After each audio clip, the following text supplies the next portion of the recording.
Hello. Hello.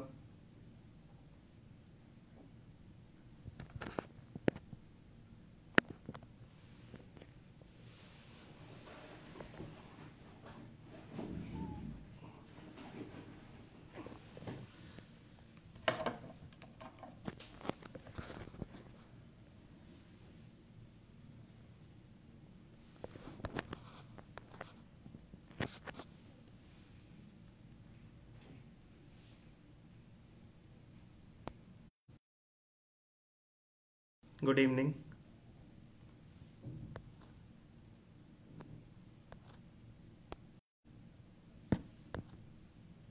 Hello. Are you able to hear me?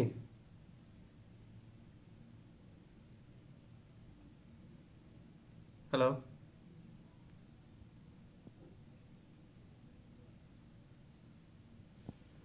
I hope everybody is listening. Okay. Good. Good. So good evening. Thank you. Thank you. So we are here to talk about liver cancer today. Good evening. So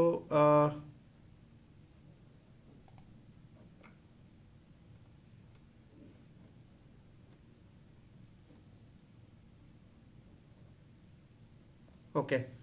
So should we start?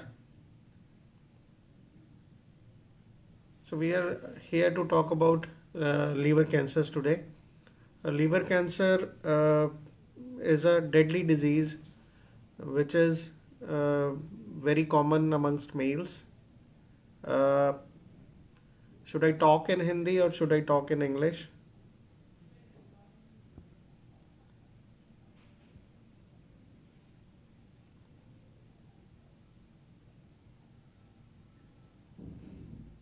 Hi, good evening.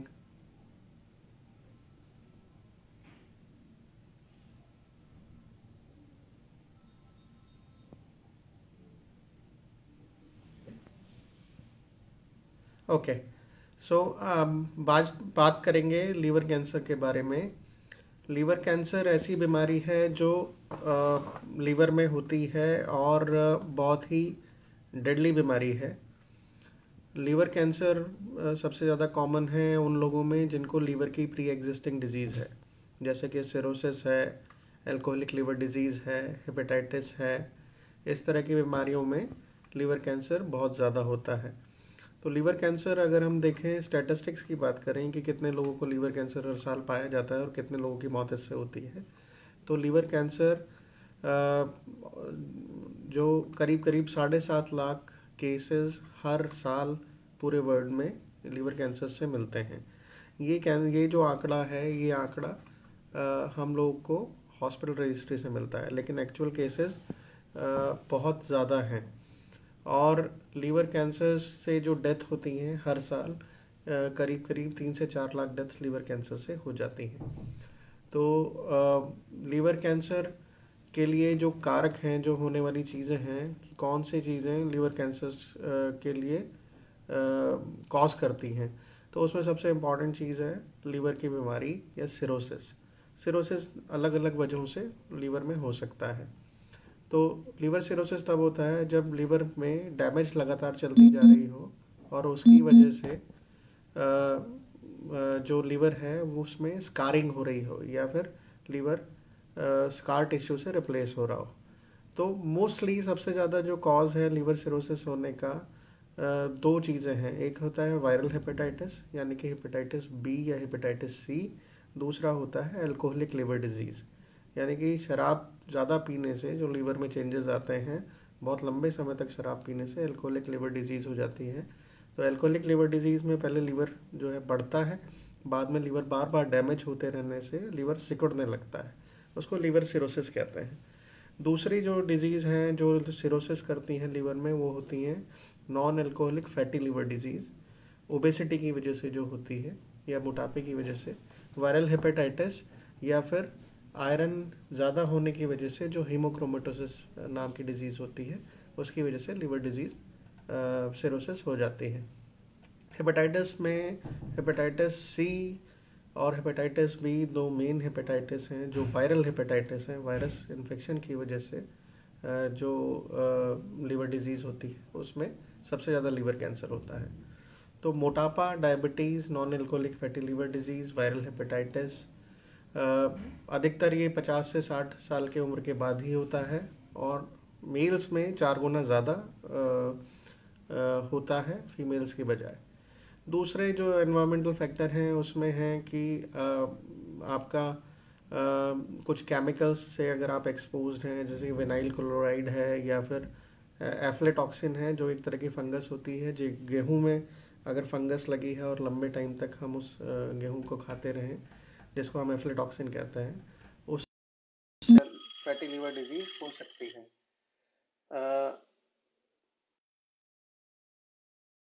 कि इससे बचाव कैसे हो सकता है, तो बचाव के लिए हम इससे बच सकते हैं कि हम अगर वायरल हेपेटाइटिस को कम कर दें। वायरल हेपेटाइटिस को कम करने का क्या तरीका है?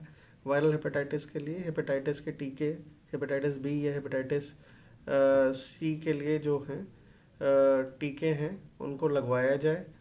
दूसरी जो हेपेटाइटिस के जो कारण हैं, फैलाने वाले कारण हैं, वैक्सीन लगवाई जाए। पहले हेपेटाइटिस बी की, हेपेटाइटिस ए की, हेपेटाइटिस सी की तो कोई वैक्सीन बनी नहीं है।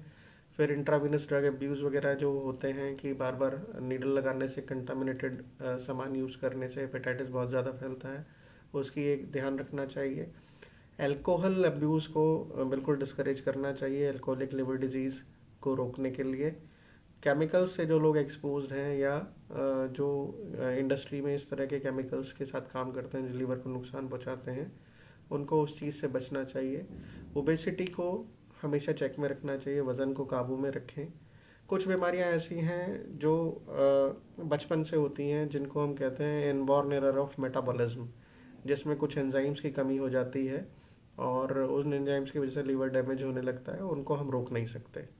कुछ बीमारियां ऐसी होती हैं जिनको बेसिकली रोका तो नहीं जा सकता लेकिन उनसे बचा जा सकता है, जिनमें से जैसे डायबिटीज़ है, अगर हम हेल्दी वेट मेंटेन करें, ओबेसिटी है, बैलेंस्ड डाइट खाएं, फिजिकल एक्टिविटी करें, तो हमारा वज़न वगैरह बहुत अच्छे से कंट्रोल रहेगा और लीवर कैंसर या हेपेटाइटिस होने से हम बचे रहेंगे। सिरोसिस तक नहीं पहुंचेंगे तो लीवर कैंसर होने के खतरे काफ़ी कम हो जाएंगे। फिर अगली सवाल आता है कि क्या लीवर कैंसर से बचने के लिए कुछ टेस्ट हैं या स्क्रीनिंग है कि नहीं है। तो अनफॉर्चुनेटली लीवर सिरोसिस के स्क्रीनिंग के लिए अभी तक कोई टेस्ट नहीं बने हैं, लेकिन जिन लोगों को सिरोसिस है आमतौर पर डॉक्टर उनको हर 6 महीने पर अल्ट्रासाउंड या एएफपी एक टेस्ट है जिसको अल्फा फीटोप्रोटीन कहते हैं। अल्फा फीटोप्रोटीन लीवर सेल्स के द्वारा निकलता है और करीब करीब 70 से 80% लीवर कैंसर्स में एएफपी बढ़ जाता है। तो वो एएफपी को हम जांच करके देख सकते हैं कि एएफपी बढ़ तो नहीं रहा है ऐसे लोगों में जिनमें सिरोसिस पहले से है, और अल्ट्रासाउंड करके हम लीवर में होने वाली गांठों का पता लगा सकते हैं। तो स्क्रीनिंग की बात हुई। अब हम बात करते हैं कि लीवर कैंसर के सिम्टम्स क्या होते हैं या साइंस क्या होते हैं।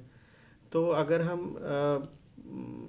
लीवर कैंसर के लक्षणों की बात करें तो वो हेपेटाइटिस से मिलते जुलते हो सकते हैं, लेकिन सिरोसिस में हेपेटाइटिस जैसे लक्षण कम आते हैं। तो अगर राइट साइड में लीवर होता है, पेट के राइट साइड में जो है दर्द बना रहता हो, सूजन आ रही हो, कोई गांठ दिखाई देती हो, वेट लगातार घटता जा रहा हो, राइट साइड में रिब्स के नीचे कोई गांठ महसूस होती हो, या आपको ऐसा लगे कि लीवर बढ़ता जा रहा है, तो लीवर कैंसर का लक्षण हो सकता है। लगातार बने हुए रहने वाली थकान, पीलिया, ये जो हैं लीवर कैंसर के लक्षण हो सकते हैं। तो अगर इस तरह के लक्षण हैं और आपका चेकअप में लीवर में गांठ महसूस दिखाई दी है, तो तुरंत डॉक्टर से मिलना चाहिए। दूसरे कुछ केसेस में पेट में पानी भी आ सकता है, क्योंकि सिरोसिस अचानक से बिगड़ने से पेट में पानी आ जाए, तो ये भी एक लक्षण हो सकता है कि सिरोसिस बिगड़ रही है और उसमें कैंसर डेवलप हो सकता है। इसको डायग्नोज कैसे करें? तो आप अगर डॉक्टर के पास जाएंगे तो डॉक्टर्स जो है फिजिकल एग्जामिनेशन करते हैं। फिजिकल एग्जामिनेशन में वो आपकी जांच करेंगे और उसमें ये पता लगाएंगे कि आपका लीवर बढ़ा हुआ है कि नहीं। उसमें आपके साइन सिम्टम्स देखेंगे और कोई गांठ तो नहीं है, पेट में पानी तो नहीं है, लीवर कितना बढ़ा हुआ है, स्प्लीन कितना बढ़ा हुआ है, ये फिजिकल एग्जामिनेशन से जांचा जा सकता है। ब्लड टेस्ट में हम एएफपी की जांच कर सकते हैं, हेपेटाइटिस की जांच कर सकते हैं और शरीर में एल्ब्यूमिन की मात्रा कितनी है, सिरोसिस से जुड़ी हुई जांचें हम लोग कर सकते हैं। फिर बारी आती है इमेजिंग की, कि इमेजिंग में हम लोग सबसे प्रिलिमिनरी चीज़ है क्या है, अल्ट्रासाउंड। अल्ट्रासाउंड जो है वो सबसे आसान जांच है जो हमको ये बता सकता है विदाउट एनी रेडिएशन कि लीवर में कोई गांठ तो नहीं है, किस तरफ गांठ है, तो उसका पता लगाया जा सकता है। दूसरी जांच आती है सीटी स्कैन। तो एक सीटी स्कैन जो है वो ट्रिपल फेज सीटी स्कैन ज़्यादा अच्छा रहता है ये पता लगाने के लिए कि लीवर में कैंसर है कि नहीं। अगर लीवर में कैंसर है और ट्रिपल फेज में टिपिकल चीज़ें हैं तो लीवर कैंसर के बायोप्सी की भी ज़रूरत नहीं पड़ती, हम उसी पर ये पता लगा सकते हैं कि ये लीवर कैंसर है कि नहीं। तो फिर आता है एमआरआई भी किया जा सकता है और बायोप्सी भी किया जा सकता है। जिन केसेस में शक रहता है, टिपिकल फीचर्स सीटी स्कैन में नहीं आते, उनमें बायोप्सी करने से हमको पता लग सकता है कि ये लीवर कैंसर है कि नहीं। तो एएफपी टेस्ट, सीटी स्कैन, और अगर ये लगे कि कहीं ये लीवर से बाहर निकलकर फैल तो नहीं गया है तो पेट सीटी स्कैन भी एक टेस्टिंग है जिससे बाकी जगहों पर पता लगाया जा सकता है कि लीवर कैंसर ब्लड के ज़रिए बोन्स में या कहीं और फेफड़ों में कहीं और तो नहीं चला गया है। तो स्टेजेस इसकी जो है बार्सिलोना स्टेजिंग होता है। Barcelona clinic liver disease system है जिसमें 4 स्टेजेस होती हैं। वेरी अर्ली स्टेज, जब ट्यूमर 2 सेंटीमीटर से छोटा होता है और लीवर को जाने वाली जो पोर्टल वेन होती है उसमें कोई गड़बड़ी नहीं होती है। इस स्टेज में सर्जरी से ये लीवर क्योर हो जाता है।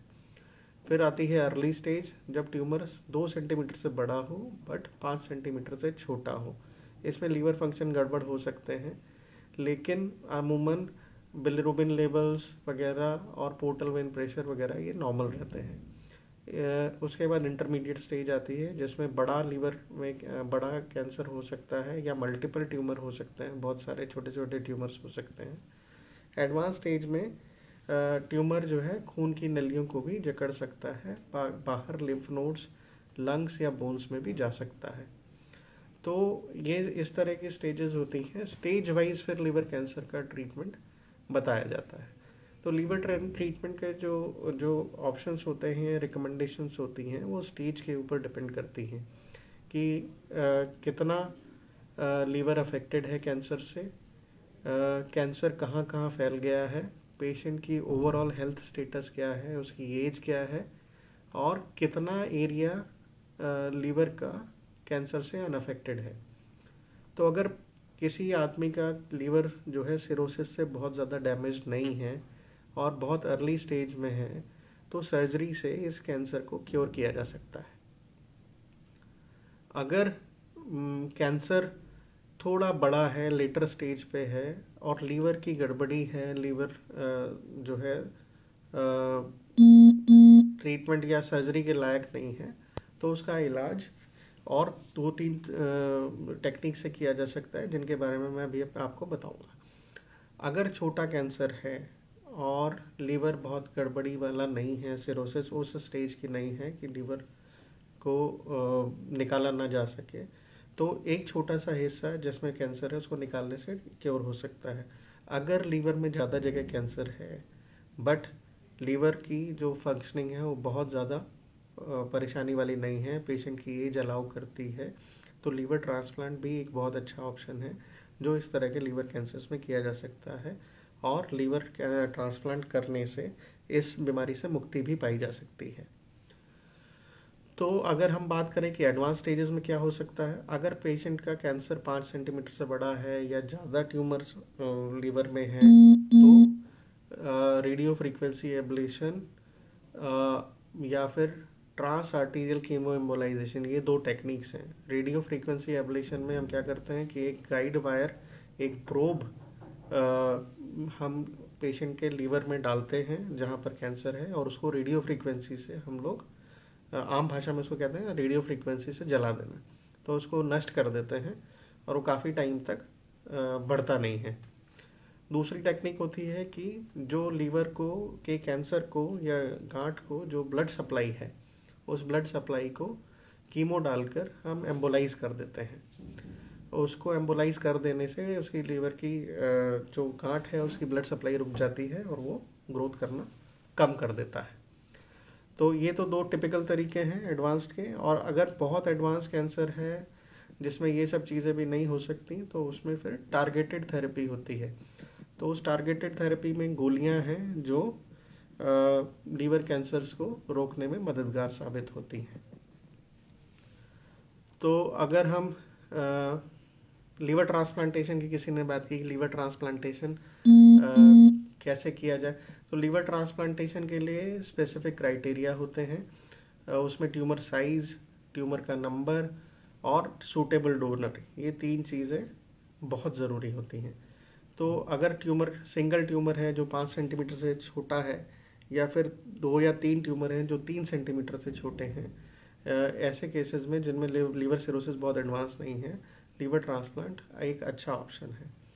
सक्सेस रेट्स जो लीवर ट्रांसप्लांट के हैं, वो अगर सही कैंडिडेट चुना है जिसमें लीवर की गड़बड़ियाँ नहीं हैं और छोटे कैंसर्स हैं, तो सक्सेस रेट बहुत अच्छा है।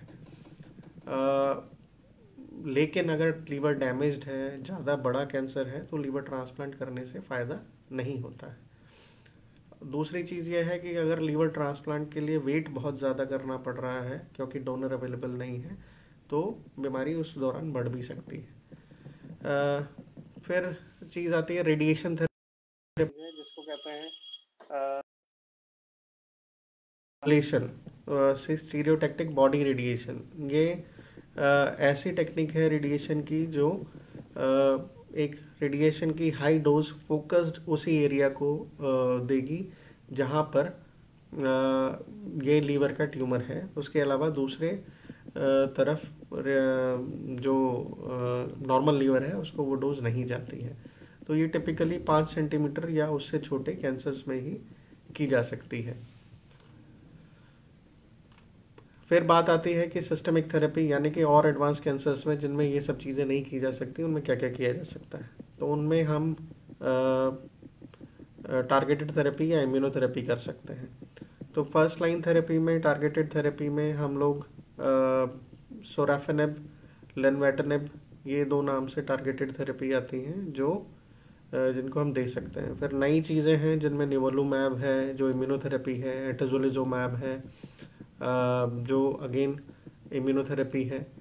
टारगेटेड थेरेपी में बेवासिजुमैब है, ये चीज़ें हम लोग दे सकते हैं। फिर रैमोसिरुमैब है, रिगोराफेनेब है, इस तरह की जो दवाइयाँ हैं टारगेटेड और इम्यूनोथेरेपीज़, ये हम इस तरह के पेशेंट्स को दे सकते हैं। टारगेटेड थेरेपी के बारे में थोड़ा बहुत मैं आपको बता दूं कि टारगेटेड थेरेपी क्या होती है। जो कैंसर स्पेसिफिक जीन्स हैं उनको टारगेट किया जाता है, तो साइड इफ़ेक्ट्स कम हो जाते हैं। स्पेसिफिकली ट्यूमर ही टारगेट होता है और असर अच्छा आता है। तो इस तरह की दवाइयों से हम लोग अच्छा रिस्पांस प्राप्त कर सकते हैं और मरीज़ को बहुत राहत पहुंचा सकते हैं। तो जब ये सब चीज़ें काम नहीं आती तो कुछ क्लिनिकल ट्रायल्स होते हैं जिसमें नई दवाइयों की खोज करने के लिए उनका ट्रायल्स चलते रहते हैं। तो कुछ लोग जैसे टाटा मेडिकल सेंटर है, टाटा मेमोरियल है, उसमें कुछ क्लिनिकल ट्रायल्स में नई दवाइयों के लिए हम लोग लोगों को उस ट्रायल में इंक्लूड करते हैं, तो वो भी कभी कभी काम आता है। बाकी ये थी इन नटशेल लीवर कैंसर के बारे में जानकारी। अब one by one I'll take up the questions. So I'll start with the beginning. आप लोग अपने क्वेश्चंस पोस्ट कर सकते हैं। हाँ, risk of liver cancer in non alcoholic people, ये पूछा गया है। तो रिस्क नॉन अल्कोहलिक पीपल में कम होता है, अल्कोहलिक लीवर डिजीज में ज़्यादा होता है। बट जो लोग हेपेटाइटिस से ग्रस्त हैं उनमें कैंसर्स, लीवर कैंसर होने की संभावना नॉर्मल पॉपुलेशन से काफ़ी ज़्यादा होती है। अगर हेपेटाइटिस बी या हेपेटाइटिस सी है, हेपेटाइटिस सी में अगर लॉन्ग स्टैंडिंग डिजीज़ है तो कैंसर होने की संभावना लगभग 20% तक जा सकती है। हेपेटाइटिस बी में वही संभावना 3 से 4% तक होती है। तो एएफपी लेवल्स के बारे में पूछा है कि एएफपी लेवल्स क्या होने चाहिए। एएफपी लेवल्स जो हैं वो करीब करीब 3 से 15 तक होते हैं और अलग अलग बीमारी में अलग अलग होते हैं। इनकी अकेले कोई वैल्यू नहीं होती। अगर आपको स्पेसिफिक बीमारी दिख रही है, उसके लिए आपको जांच करानी है, तो फिर उनकी कोई वैल्यू है। टिपिकल सिम्टम्स मैं आपको बता चुका हूँ कि रिब्स के नीचे लीवर की जगह पर कोई सूजन दिख रही हो या कोई गांठ दिख रही हो लीवर वाली जगह पर, पेट में दर्द रहता हो, वजन तेजी से गिर रहा हो, शोल्डर ब्लेड में कोई दर्द हो रहा हो, या फिर पेट में पानी जल्दी जल्दी भर जा रहा हो, जॉन्डिस आ रहा हो, इस तरह के लक्षण होते हैं। लीवर कैंसर हेरिडिटरी डिजीज नहीं होती। हेरिडिटरी कैंसर बहुत ही कम होते हैं, लगभग 2 या 3% कैंसर ही हेरिडिटरी होते हैं, उनमें लीवर कैंसर नहीं है। फैमिली हिस्ट्री से पेशेंट के फैमिली में लीवर कैंसर नहीं चलता, लेकिन अगर अल्कोहलिज्म, हेपेटाइटिस, इस तरह की चीज़ें हैं तो हो सकता है। तो एक सवाल पूछा गया है कि how to take care of liver who take liquor regularly. Liquor बंद करने से लीवर डैमेज होना बंद हो जाएगा, उसके लिए लिकर ही छोड़ना पड़ेगा और कोई तरीका नहीं है। After hepatitis vaccination still chances of liver cancer, yes, liver cancer के चांसेस हैं, क्योंकि हेपेटाइटिस वैक्सीन 100% कारगर नहीं है हेपेटाइटिस से बचाने के लिए, और दूसरी चीज़ें भी हैं जो लीवर कैंसर कॉज कर सकती हैं, जैसा मैंने आपको पहले बताया था। उसमें सिरोसिस है, सिरोसिस बहुत वजहों से हो सकता है, खाली हेपेटाइटिस ही नहीं है, अल्कोहलिक लिवर डिजीज़ उसमें से एक मुख्य कारण है। प्रोग्नोसिस, अगर स्टेज 4 लीवर कैंसर है तो एवरेज लाइफ स्पैन 8 से 12 महीने रहता है विद ट्रीटमेंट।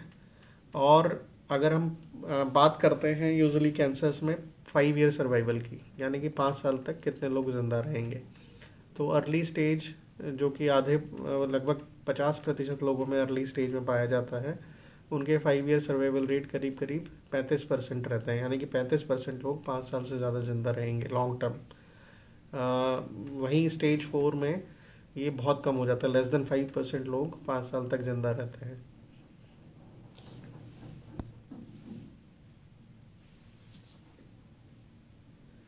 लीवर ट्रांसप्लांट मैं पहले भी बता चुका हूँ, आपने शायद मिस कर दिया Rajesh ji. Success rate liver transplant के हेल्दी लीवर में बहुत अच्छे हैं, लेकिन अगर सिरोटिक लीवर है, लीवर कैंसर बढ़ा हुआ है, तो लीवर ट्रांसप्लांट सक्सेसफुल नहीं होता और उसकी सलाह भी नहीं दी जाती।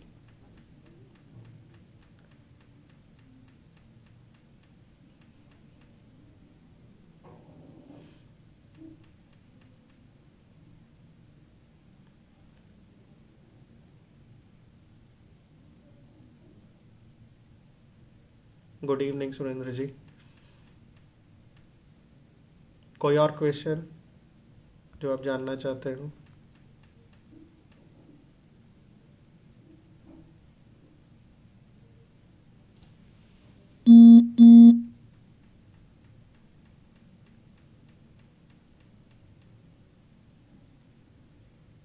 Good evening Rajkumar ji.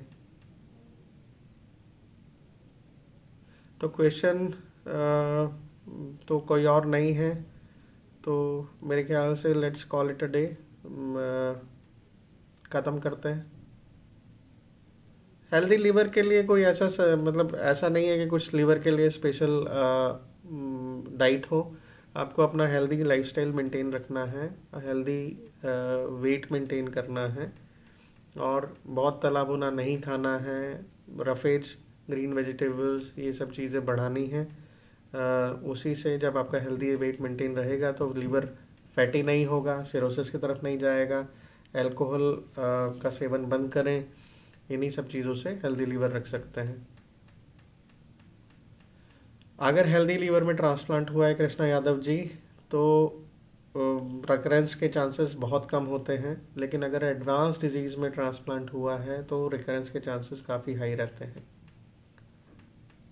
Early, unfortunately, अगर प्री एग्जिस्टिंग लीवर डिजीज नहीं है और अर्ली लीवर कैंसर को जानने का कोई तरीका नहीं है, वो रूटीन चेकअप पर ही मालूम दिखाई देता है, तो बाई चांस दिखाई देता है।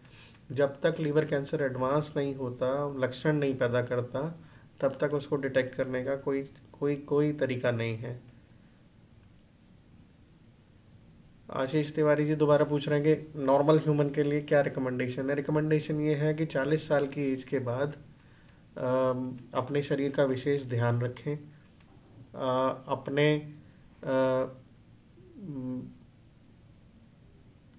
एक साल में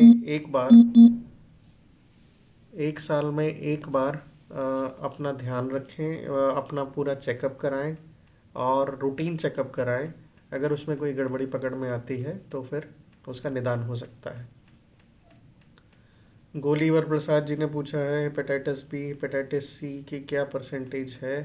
तो परसेंटेज हेपेटाइटिस बी में लगभग 5% लोग लॉन्ग टर्म में जाके लीवर कैंसर में कन्वर्ट होते हैं। हेपेटाइटिस सी में ये प्रतिशत काफ़ी ज़्यादा है। 15 से 20% लोग जिनको हेपेटाइटिस सी क्रोनिक है वो लीवर कैंसर में तब्दील हो सकते हैं। Thank you Dubey ji. 50 साल से ऊपर के लोगों को ज़्यादा लीवर कैंसर की संभावना होती है, लेकिन अभी ये कैंसर थोड़ा जल्दी एज वाले लोगों में भी होने लगा है, 40 से 50 साल में भी होने लगा है। यूजुअली ज़्यादा लोग जो है 50 साल से ऊपर के होते हैं। मेरे ख्याल से अब टाइम ओवर हो रहा है और काफ़ी क्वेश्चंस रिपीटेटिव भी हो गए हैं। अगर और कोई क्वेश्चन, लास्ट क्वेश्चन मैं ले सकता हूँ तो बहुत अच्छा है।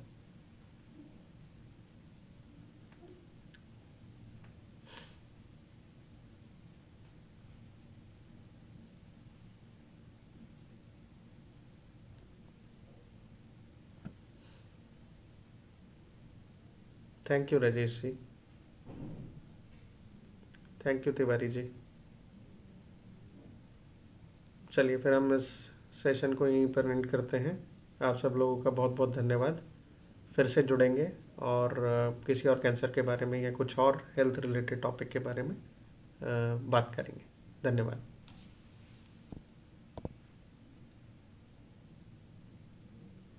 Thank you.